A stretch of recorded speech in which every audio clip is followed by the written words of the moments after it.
Dictation start now. I have listened attentively and with respect to many of the speeches made here, and sometimes I have felt as if I was being buffeted by the ice winds of the Cold War. Coming from a warm country, I have shivered occasionally, and these cold blasts. Speaking here in this assembly chamber, an old memory comes back to me. In the fateful summer of 1938, I was a visitor at a meeting of the League of Nations in Geneva. Hitler was advancing then and holding out threats of war. There was mobilization in many parts of Europe, and the tramp of armed men was being heard. Even so, the League of Nations appeared to be unconcerned and discussed all manner of subjects except the most vital subject of the day.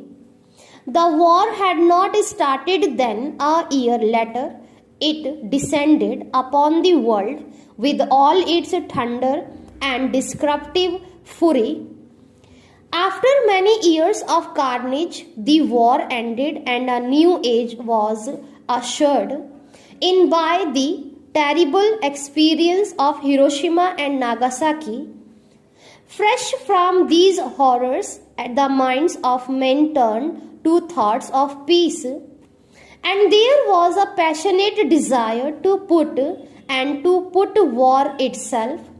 The United Nations took birth on a note of high idealism embodied in the noble wording of the character, but there was also a realization of the state of the post-war world. As it was therefore provision was made in the structure of the organization to balance certain conflicting areas.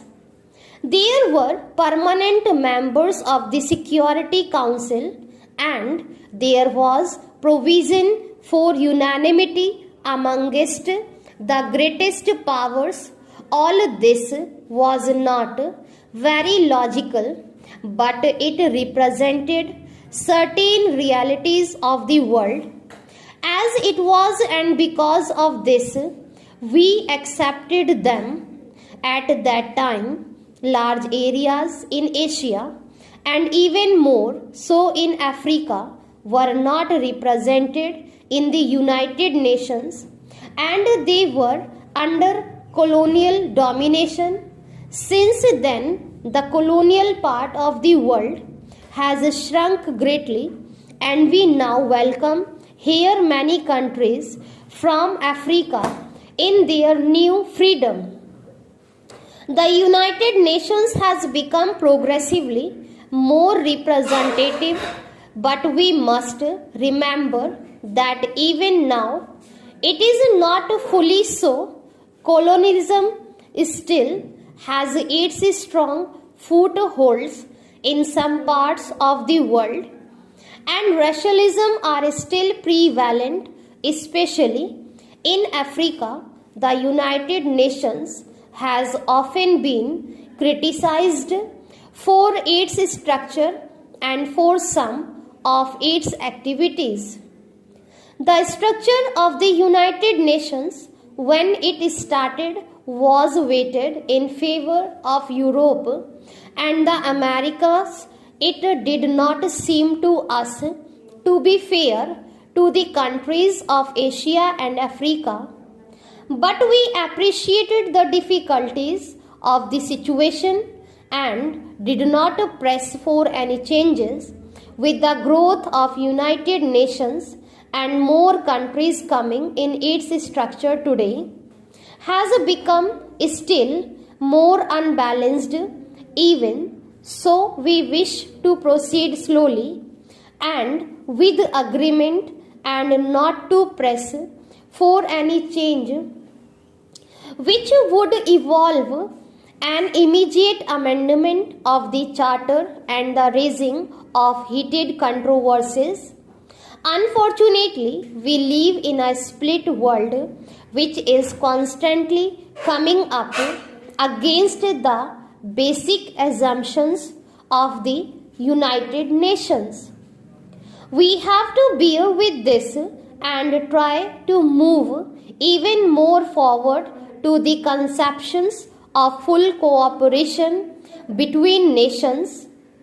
That cooperation does not and must not mean any domination of one country by another, any coercion or compulsion forcing a country to line up with another country.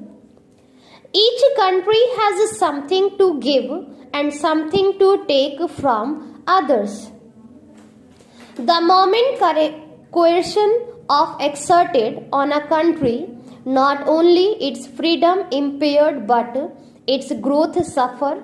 We have to acknowledge that there is great diversity in the world and that this variety is good and is to be encouraged so that each country may grow and its creative impulse might have a full play in accordance with its own genius. Hundreds and thousands of years of history have conditioned us in our respective countries, and our roots go deep down into the soil.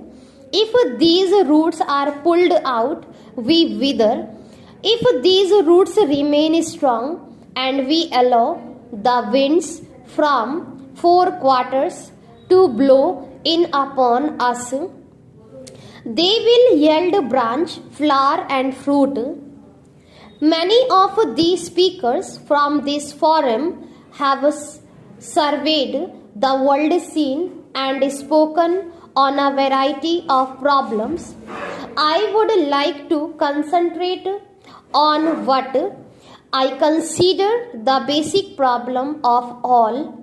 My mind is naturally filled with problems of my own country and our passionate desire to develop and to put an end to the poverty and low standards of living which have been a curse to hundreds of millions of our people.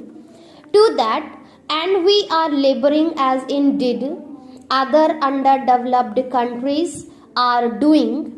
Even so, there is something else which we consider is of greater importance.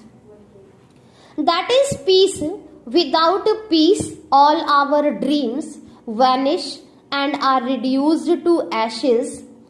The Charter of the United Nations declares our determination to save succeeding generation from the courage of war and to reaffirm faith in fundamental human rights.